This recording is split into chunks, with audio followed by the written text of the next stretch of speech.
আমরা বলতে চাই কাদিয়ানীরা মুর্দাবাদ মুর্দাবাদ, কাফের কাফের মুর্দাবাদ, কথা কন ঠিক কিনা? আর যারা খাতমা নবুয়তকে মানে তারাই জিন্দাবাদ, ঠিক কিনা?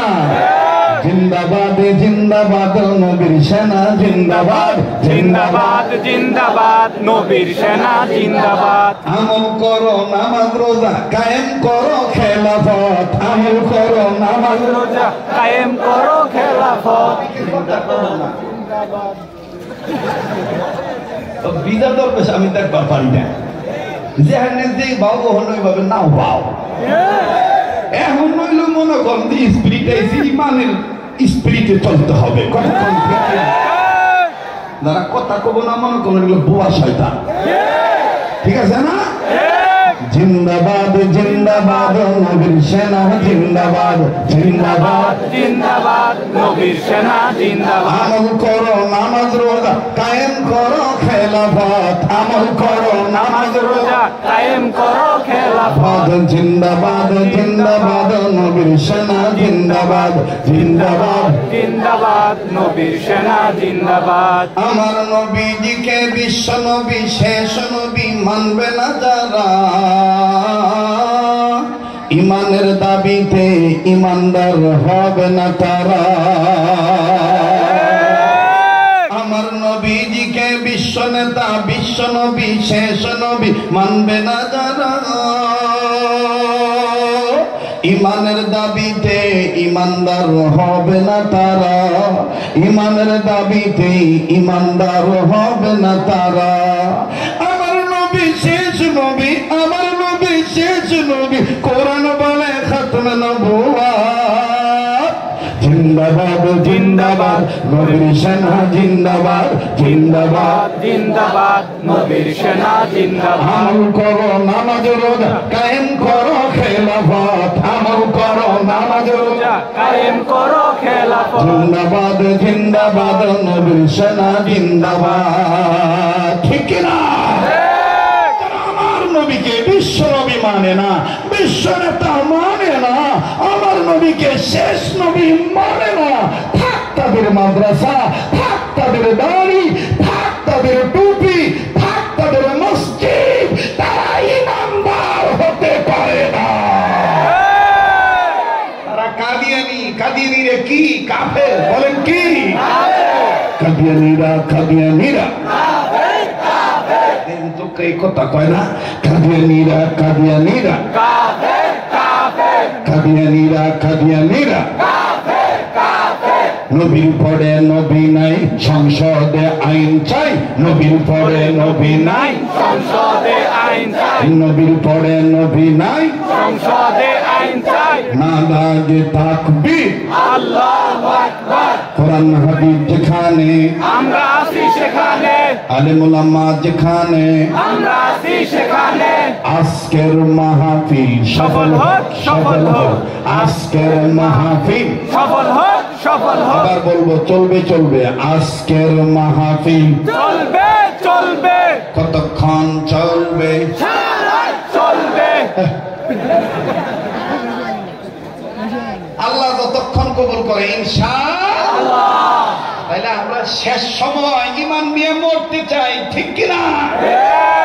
আল্লাহ কবুল করেন, বলেন আমিন। আমিন। তাহলে ইমানদারদেরকে আল্লাহ কয় ভাবে ডাকছে? কখনো ডেকেছেন মানুষ বলে, কখনো ডেকেছেন তা নড়াচড়া করে কেন না, পাখা থাকলে থাক, না থাকলে না থাক, ক্লাস শুরু হয়ে গেছে, এখন আর পিছিয়ে ফিরে তাকানোর সময় নাই। আমি একটু ব্যতিক্রম ধরনের মানুষ, নড়াচড়া পছন্দ করি না, একদম মানে সোজা হয়ে শুনতে হবে, ঠিক কিনা? তার ভালো লাগবে না এতে বোগা, কারণ একজন মানুষ সবার কাছে ভালো না হবার পারে। ওর যাই বড় ডাক দিয়ে কবো যে ওর সাই তো বাহি ভালো আছিল, ওর সাই তো বাহি ভালো আছিল। তো কোরআনুল কারীমের মাধ্যমে ইমানদারদেরকে আল্লাহ ডাকছে কয় ভাবে? দুই ভাবে। নাম্বার এক, কখনো ইয়া আইয়ুহান নাস বলে, আবার কখনো দরদ মাখা ডাক দিয়ে বলছেন ইয়া আইয়ুহাল্লাযিনা আমানু, হে ইমানদার বান্দা বান্দীগণ তোমরা নিজেরা জাহান্নামের আগুন থেকে বাঁচো, নিজেদের অধীনে যারা আছে তাদেরকে জাহান্নামের আগুন থেকে বাঁচাও। বলেন নির্দেশ কার? আমার ভাইরা, আমার বন্ধুগণ, লম্বা করার কোনো সুযোগ নাই। ও বাবাজি, এমন একটা সাংঘাতিক তথ্য আমি আপনাদেরকে জানাবো, জীবনে শুনছেন কিনা জানি না, তবে ভাই গো, আপনার ঘরে কিতাবখানা থাকতে পারে। আমি যখন ছোট ছিলাম তখন অনেক মুমিন মুসলমানের ঘরে এই কিতাবটা থাকছে। এই বইখানা পুস্তকখানা বাজান অনেকে বাজান স্টাডি করেছেন। আমার ভাইরা, আমার বন্ধুগণ, বইখানার নাম হলো আমার ভাইরা কবর আযাব ও হাসরের পুরস্কার। আমার ভাইরা ইদানিং সম্প্রতিকালে আবার কিতাবটা সংস্করণ করে আমার বন্ধুগণ সংযোজন বিয়োজন করিয়া আল্লামা তারিক জামিলদার বারকাতুল্লাহ আলাইহি আরেকখানা কিতাব লিখেছেন। যে কিতাবখানা আমার বন্ধুগণ সবার মুখে মুখে তার নাম, সবার চোখের মধ্যে আমার বন্ধুগণ চোখের সামনে কিতাবটা ভেসে উঠল। বাবাজি, কিতাবখানার নাম হলো চোখে দেখা কবরের আযাব। আপনারা অনেকে পড়ছেন কিনা আমার জানা নাই। বাবাজি, রাত্র গভীর হয়ে গেছে, লম্বা করার সুযোগ নেই। অল্প সময়ের মধ্যে আমি কথা ফিনিশিং দিয়ে আপনাদের কাছ থেকে বিদায় নিয়ে চলে যাব। তবে অনুরোধ করব বাবা, এই পাগলটাকে দেখে অবহেলা করবেন না, এই পাগল দিকে তাকাইলে আপনি ঠকবেন না। আল্লাহ রাব্বুল আলামিন এক বছরের ভিতরে আমার বন্ধুগণ বারবার কয়েকবার মক্কা মদিনা নিয়ে যায়। এই পাগলের হাত ধরলে ঠকবেন না। আমার ভাইরা, যে পাগলের হাত আল্লাহ তাআলা তার বাইতুল্লাহ কাবা ঘর বারবার ভরায়। বাবাজি, কেউ যদি চলে যায় বাজান তাকে চলে যেতে দিবেন।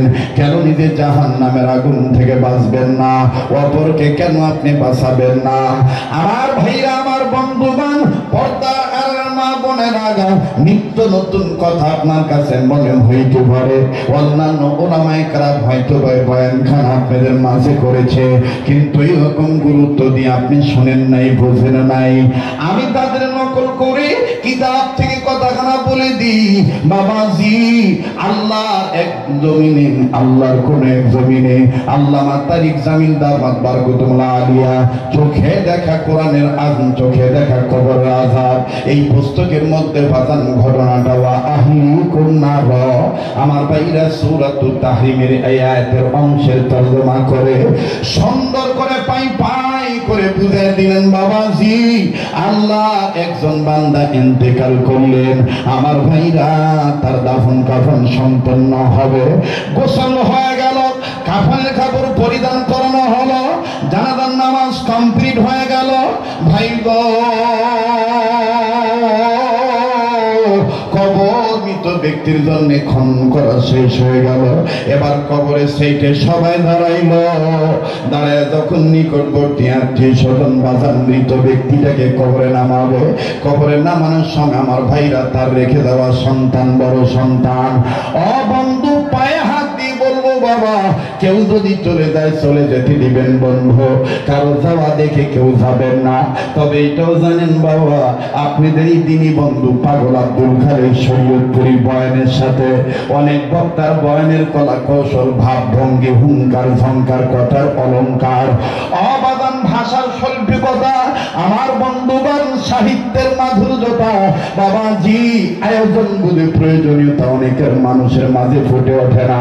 ভাই গো, দিক দিক কথা, বিগ কথা, অভিজ্ঞতার আলোক থেকে কথাগুলি বলছি। একটা কথা যেন বাজান হাত ছাড়া না হয়। যাদের কাছে মোবাইল আছে, মোবাইলের মধ্যে বাজান কথা রেকর্ড করে রেখে দিবেন। বাবাজি, জীবনের শেষ বয়ান মনে করে বয়ানখানা করছি বন্ধ। ভাই গো,